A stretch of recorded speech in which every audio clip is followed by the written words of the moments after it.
transmitted by the internet or other electronic means, engaging in gaming, or engaging in any other use of the device while operating the motor vehicle is a hazard and a danger to the public, which creates a particular danger or probability of danger in the city of Floresville. No doubt, okay? But that is, the ordinances have not been effective in changing the numbers. What we have to be focused is on changing the behavior. I don't know that an ordinance with the costs of that, the costs of publicizing it, the costs of the signage, the costs of educating the community members, as well as those driving through our town, that we have this type of ordinance is going to have the effect that we want. I think Texas Department of Transportation has really made an effort on education of the public, education to the risks of using that device, whether it be hands-free or otherwise. It is where we as a city need to be focused on supporting that kind of thing instead of adding another ordinance onto our books for our police department to enforce. Excuse me, Mr. Howe, would this ordinance not be the first step since we have no control over what citizens do or drivers do? Would this not be the first step in doing something? Correct. It's like any other criminal penalty. If somebody wants to engage in activity, nothing a city can say will ever stop that person. It's just to try to get the people that would maybe have considered it, but now know that there's a criminal penalty associated with it, to not do it, which should hopefully lower the numbers. But that's about the best that any municipality or state or federal government could do in these. Exactly. It's like the seatbelt. I remember when that came in. I mean, it took a long time, but people use it all the time. If So somebody doesn't do want we to know do the it, costs of the signage? that I cannot answer. We, Sergeant Fowler talked to Tom, he didn't get back with us on the cost, but I would assume that it's probably in the neighborhood, whatever the Jake break cost. Yeah, the signs that I ordered for the no Jake brake, because the no engine brake, it's just at every entrance to the city. Right. The city limit signs, there's 4 signs, you're looking at probably $150, $200, no, total, for all of them, plus the poles. Plus the poles, plus the labor, and there's actually 7 locations that we would need it. 181 north and south, Business Loop 181 north and south, Highway 87 east and west, and FM 536 on the west side of town are the major thoroughfares into our community. I will point out, obviously, it is desirable to notify everybody, but it is not a state requirement to post signage to that effect. And of course, the postings would be at every entry, city entry, which is north and south, east and west, mainly. And then, of course, Sergeant Fowler had talked to Cindy with EMC and was in favor of loaning us those portable signs that we could post out there for approximately 30 days or so. And of course, there would be advertisement through the paper, postings throughout the city.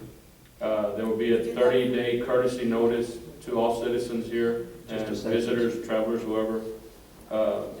And would only be given warnings in that period of time. Thereafter, of course, you'll receive the citation. Right. And coincidentally, a Ron Hansen with TMPA called today and spoke to Sergeant Fowler, and he offered a 4-hour course free of charge that educates the public on this hands-free cell phone usage.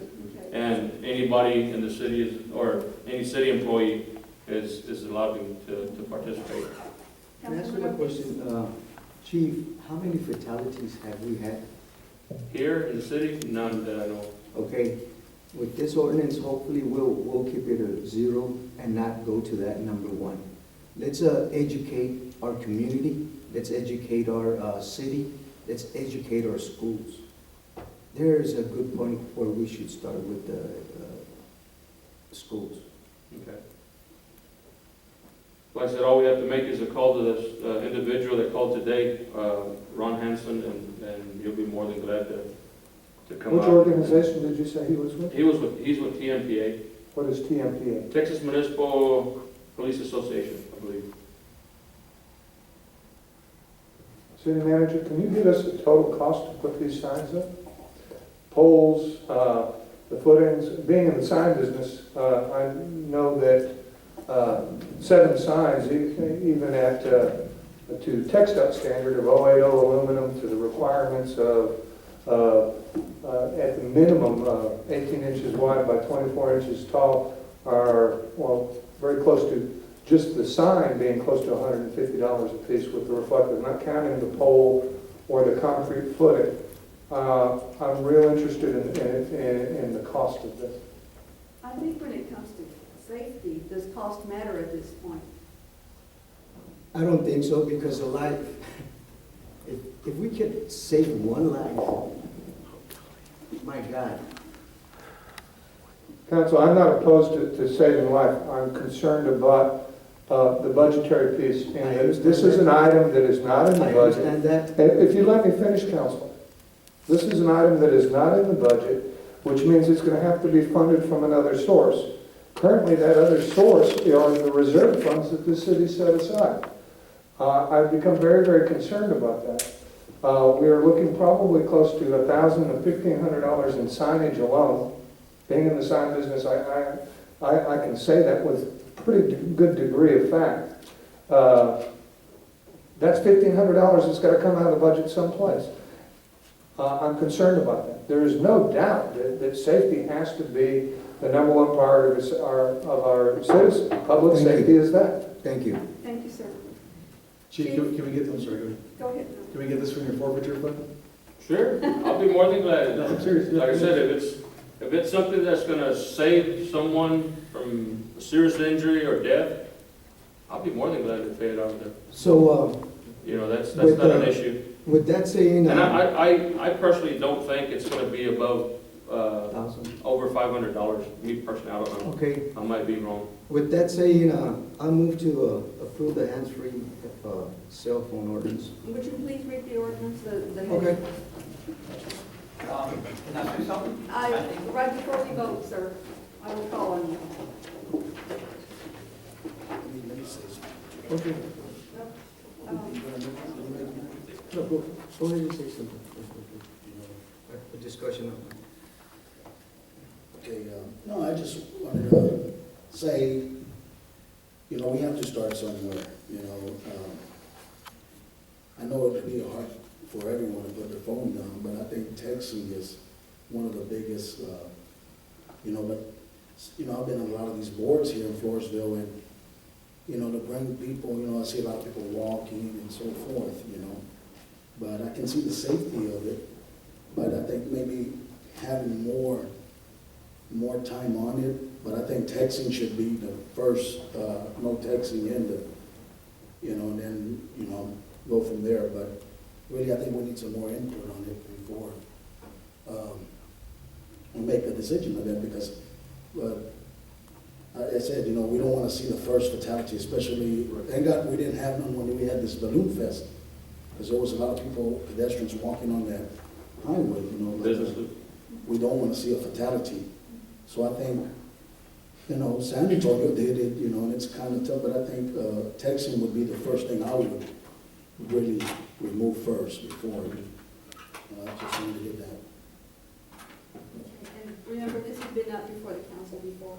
It was tabled in February, so we have the same information, I suppose. Councilman Ortiz? You want me to read it? Yes, please.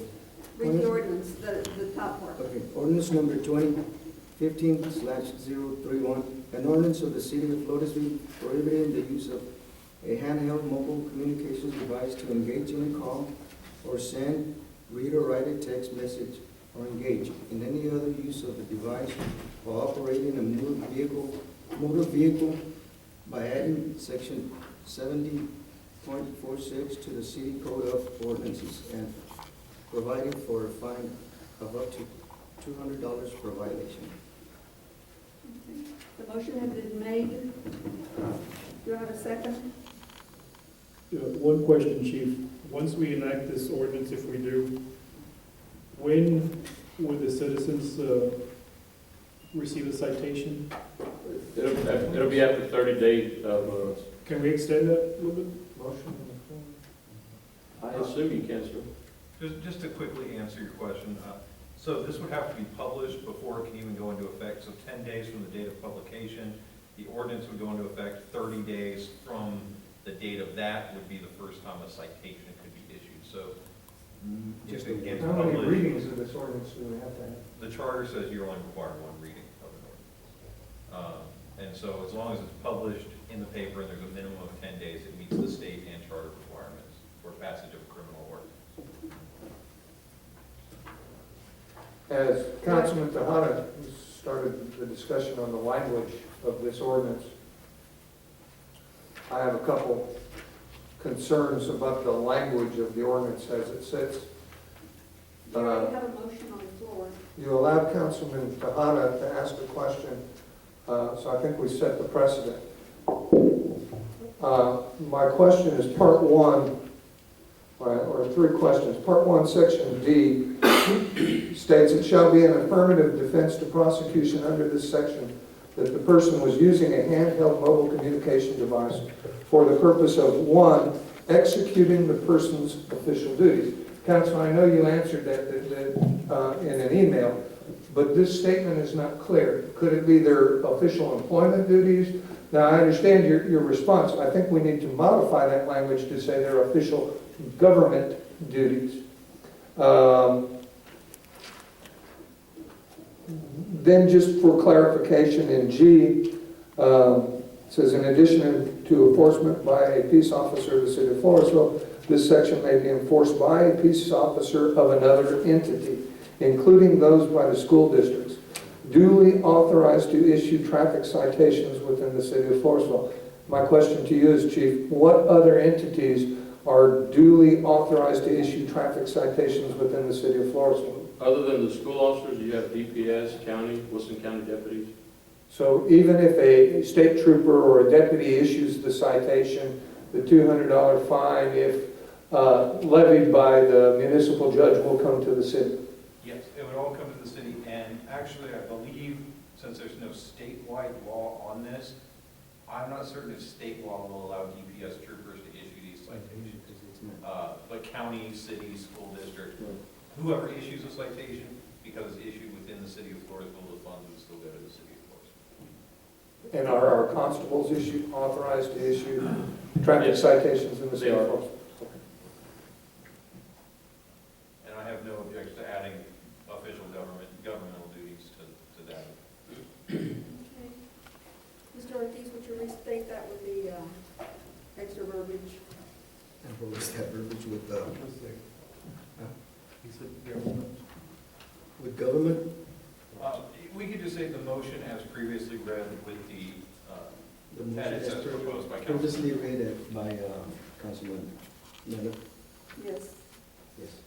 Okay, do I have a second? I so second. So moved. Okay. All those in favor? Aye. Do we need to clarify that the chief has said this will be paid for through forfeiture funds? That would be a separate budget issue. Payment's not part of this. So the chief and the city manager will need to get together, and But does that take council action? if there's going to be an amendment to the budget, yes. If it's going to come out of the forfeiture funds, then no, that will not take council. Did everyone vote yes? No, Madam Mayor. You voted no? I haven't voted yet. Okay. Okay. Although I agree that safety is the priority of the city, the efficacy of this ordinance isn't supported by the National Safety Council or the Department of Transportation, therefore I vote nay. You voted what? Nay. Okay. And I'm not sure if that can, the forfeiture funds can cover that. I can find out. I know it's law enforcement use only, educational equipment and stuff like that, but if it's allowed, I'm willing to cover up to $500 only. Motion carries. Okay. This meeting is adjourned. Thank you. That's for you and the city manager to take. Mayor, what happened, Mayor?